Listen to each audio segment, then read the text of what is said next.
Agora vamos resolver um exercício aí, que é analisar os valores da minha função f de x, que é 1 sobre x menos 3 elevado a n, n sendo um número natural, para n par e para n ímpar, ou seja, sendo n par ou ímpar, eu tenho que decidir aí, analisar os valores da minha função. E o que significa analisar?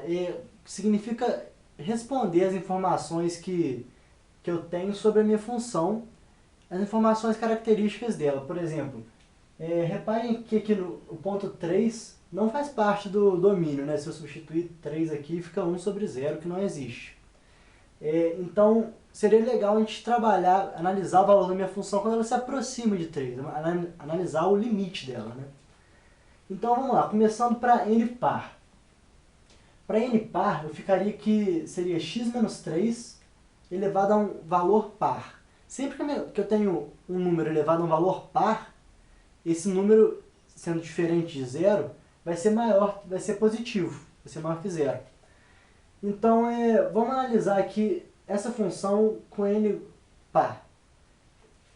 Se eu me aproximar aqui de 3, é intuitivo que esse número vai ficando cada vez menor. E 1 dividido por um número muito pequeno tende cada vez a ficar maior, né? Quanto menor o denominador, maior a fração. Então, a ideia é que, à medida que eu me aproximo de 3, o módulo da minha função cresça. Ou seja, vai ficando cada vez maior. Tanto se eu chegar pela direita, quanto pela esquerda. Porque, independentemente do sinal de x menos 3, quando eu elevar a n, vai ser maior do que zero. Ou seja, vai ser positivo. Então, eu fiz um esboço aqui do gráfico da minha função, que ela não está definida aqui no ponto x igual a 3, mas ela fica cada vez maior à medida que ela se aproxima de 3. Então, eu quero provar matematicamente, né, segundo a definição de limite, que o limite da minha função para n par, quando x se aproxima de 3, é mais infinito. Lembrando aí que para provar isso, eu tenho que provar que, dado qualquer número real positivo, pode ser um m, existe uma distância delta, tal que se x estiver distanciado de 3 de uma distância menor do que delta, eu consigo achar valores sempre maiores do que m para f de x. Então, vamos agora aí resolver, achar esse delta que vai nos ajudar a provar isso. Então, agora vamos resolver aqui o exercício pela definição. Antes disso, eu vou fazer uma observação aqui que vai nos ajudar a resolver o exercício. Eu sei que a raiz enésima de x menos 3 elevado a n, sendo n um número par, vai ser igual a módulo de x menos 3. Em outras palavras, eu posso cortar aqui o n, né? Mas lembrando que como essa raiz é a raiz de enésima e n é um número par, minha raiz vai ser sempre positiva. Portanto, eu escrevo um módulo aqui de x menos 3 e não somente x menos 3. Beleza, feita essa observação que vai ser importante, vamos pensar aqui. Reparem que na definição tinha aquela parcela que tinha que ser menor do que delta, que era módulo de x menos 3. Que é exatamente isso aqui, que é a raiz enésima desse cara que aparece na função. Então vamos trabalhar isso.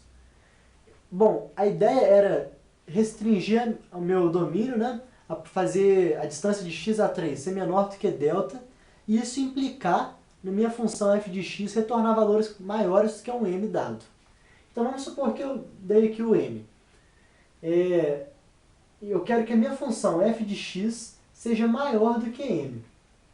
Como aqui essas duas parcelas são positivas e a radiciação delas levaria também a parcelas positivas, eu posso afirmar que se eu tirar a raiz enésima, sendo n par, de cada uma dessas equações, a desigualdade se mantém.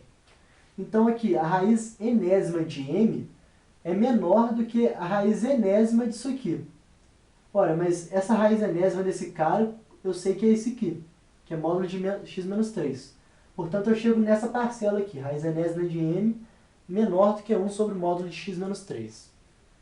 Então, o que eu vou fazer agora, sendo que todos esses valores são positivos, vai ser passar multiplicando o módulo de x menos 3 para esse lado e passar dividindo a raiz enésima de m.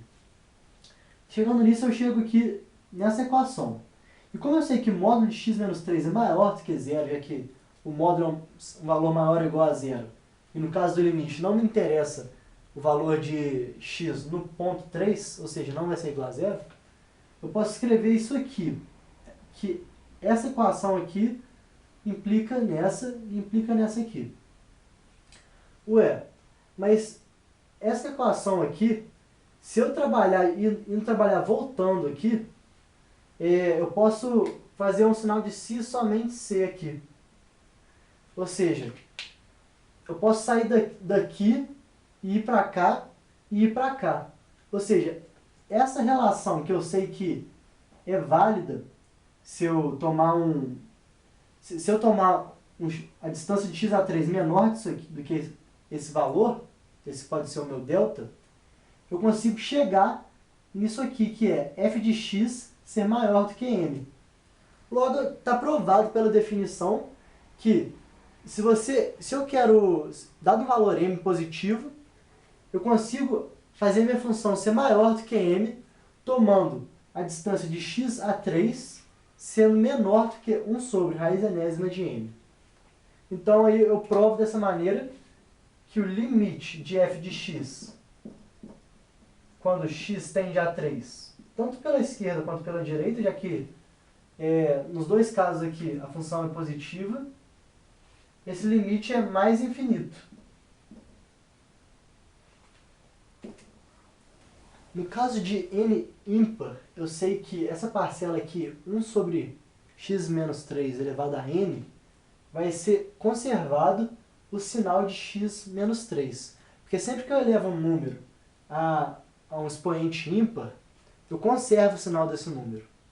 Então, no caso de x ser maior do que 3, que é daqui para frente, a minha função vai ser x menos 3 vai ser maior do que zero.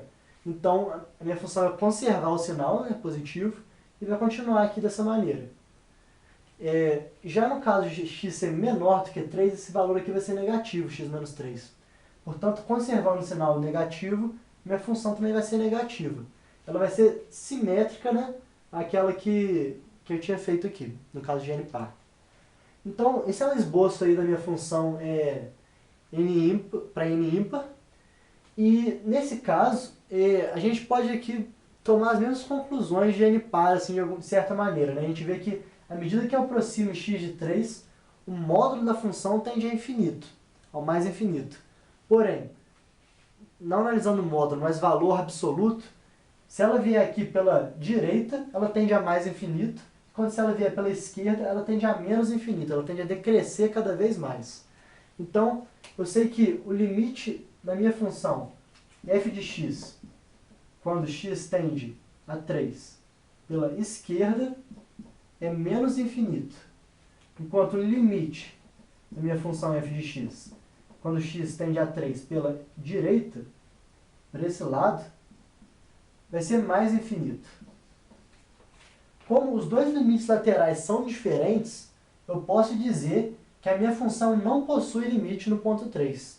Então, escrevendo aqui, a resposta é: não existe limite de f de x quando x se aproxima do ponto 3. Esse, portanto, aí é a análise da minha função quando a minha função se aproxima de 3, sendo para o n ímpar.